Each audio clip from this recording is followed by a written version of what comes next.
Hello and welcome. I'm Jake, and recently I decided to put together a 7th Infantry Division kit. Now, this kit is fairly standard for the US during the 1980s, with one exception being the helmet scrim. And the 7th Infantry is kind of known for this helmet scrim, and it would become known as the Manchu Hair. This is the one piece of kit that you unfortunately can't just buy on eBay. Once in a while, they'll show up on eBay, but it's so infrequent that you can't rely on that. So you got to do what they did, and you got to make it yourself. And that's the point of this video. I wanted to show how I made this Manchu Hair, and I did it a little bit different than they did. We'll get into that, but it's pretty close to what they would have done. I just tweaked it a tiny bit. And then before we get to that, I really want to just really quickly go over the 7th Infantry Division and their use of the Manchu Hair, and just a rough history of it really quick, and then we'll get right into making it. So let's get to it. The 7th Infantry Division has a storied history dating back to the First World War. We're going to focus on the latter part of the division's history to keep this short. In 1974, the 7th would return to Fort Ord, having not seen any action in Vietnam. Skipping to 1984, certain elements of the unit started to use scrim on their helmets. At first, the scrim was based on the type that the 82nd Airborne used during Operation Urgent Fury in Grenada. By October of 1985, it was designated as a light infantry division, one of 5 such divisions designed to increase the Army's ability to rapidly deploy. The scrim would then evolve into the Manchu Hair, and we can see it being used during CALFEX 86. Manchu Hair involves taking strips of old BDUs and in some cases helmet covers and attaching them directly to the helmet using some form of netting. Some soldiers would also just sew the strips directly to their helmet covers as well. I'm not willing to narrow it down any further than that, because I've seen multiple different people be given credit for coming up with this, so I don't want to dive that deep into it. If you want to drop down below what you think, you can leave a comment, but I didn't feel comfortable just putting something out there, and it could just be wrong. From there, you can see it being used in Team Spirit 87, Operation Golden Pheasant, and most famously, Operation Just Cause in Panama.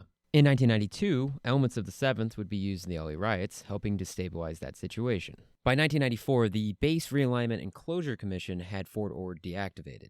This sent the 1st Brigade of the 7th to Fort Lewis, and it was reflagged as the 1st Brigade, 25th Infantry. The 2nd and 3rd Brigades were inactivated at Fort Ord, while the Headquarters Division was inactivated at Fort Lewis in June of 1994. The unit would eventually be reactivated, but never again in a direct combat role, with this unfortunately being the end of the Manchu Hair. Alright, now that the history portion is out of the way, let's just get right into how I make it. This is obviously my version of how I do it. This isn't technically historical. This is just one way to recreate it, so let's just get right into it. First step is you want to take a square of camo netting, about roughly a little bit larger than the helmet, and you're going to want to put that over top of the helmet and then secure it with a cat-eye band. And then I'm going to do this off camera because this is too difficult to do it on camera, and I've tried multiple times and can't get it right. So let's just jump right to it being already attached.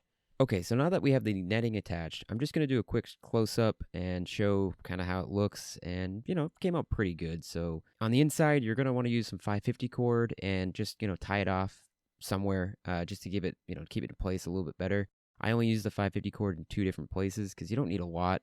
If you want, you can also use the retention straps on the helmet cover by looping them through a section of the netting. That will also help secure it. But basically, that's how you want to attach the netting. And from here, we're just going to move on to cutting up the strips of the woodland fabric. Okay, so the next step is to cut strips of fabric. You can either do this using old BDUs like they would have did back in the day, or some woodland fabric that you can buy. Now, if you do buy the fabric, you're going to need to look for the 50-50 cotton nylon blend instead of the 100% cotton ripstop. I'm not saying for sure that they didn't use ripstop uniforms, but from the photos, it seems that the former is more common. Okay, using this piece as a guide, you want to aim for a length between 8 and about 20 inches long. I'm just going to use the rest of the material that I have here, so these are going to be a bit longer than that, but I'll cut them down as needed. Beyond that, you want to cut them about 1 inch to 2 inches wide. You can do a little wider if you want, but the length and the width is really up to the user.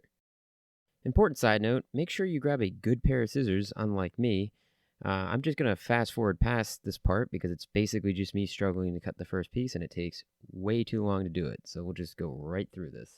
Okay, now that we finally have that first piece cut, you can see that the end looks rather bad. So you can either cut it or keep it. It's really up to you. And now I'm just going to cut more pieces, and I'm just going to cut right across, and then I'll be back when I have all that done. Alright, all the pieces are cut. I ended up using up the rest of my material, and I made 6 smaller pieces with what was on the edge. and I ended up with 19 of these larger pieces. These are about 22 inches long, and the smaller ones are about 16 inches long. Now, 22 inches is a bit long, but you can always take away fabric, but you really can't add it back. Now, the next step is you can go outside and dirty them up, leave in the sun to fade. But I'm not going to be doing any of that for this example. Instead, we will just throw them in the washing machine and the dryer to beat up the edges a little bit. It gives it that frayed and used look, so it doesn't just look like clean fabric, and then we'll move on from there. Okay, so when you take them out of the dryer, they're going to be tangled and pretty frayed on the edges. So this will require a little bit of touch-up. Just kind of snip along the edges. You don't have to do all the little bits and pieces hanging off. Just try to get some of it. Some won't be as bad and won't require as much, while others are just going to be an absolute mess. Now, this part is mostly up to you based on what you are looking for.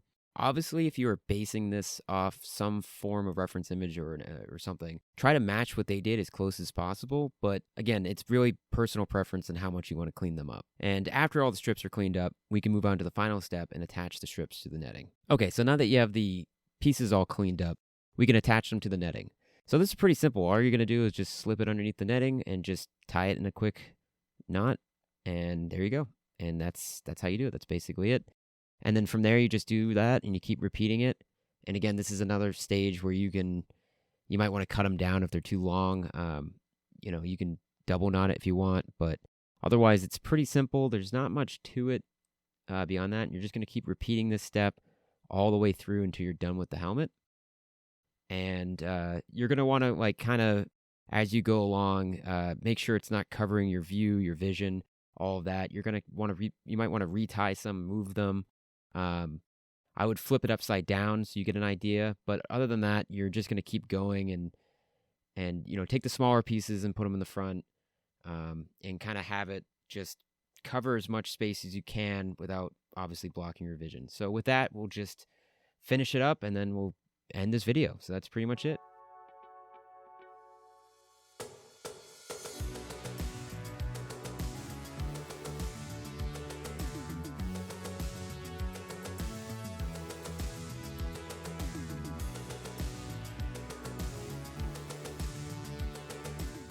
Okay, so that's one possible way to recreate the look of Manchu hair.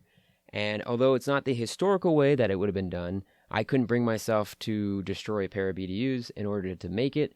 And if you're like me and you don't want to do that, this is a nice alternative to that. And so I'm hopeful that this video can be useful to someone out there who wants to make like a 7th ID kit.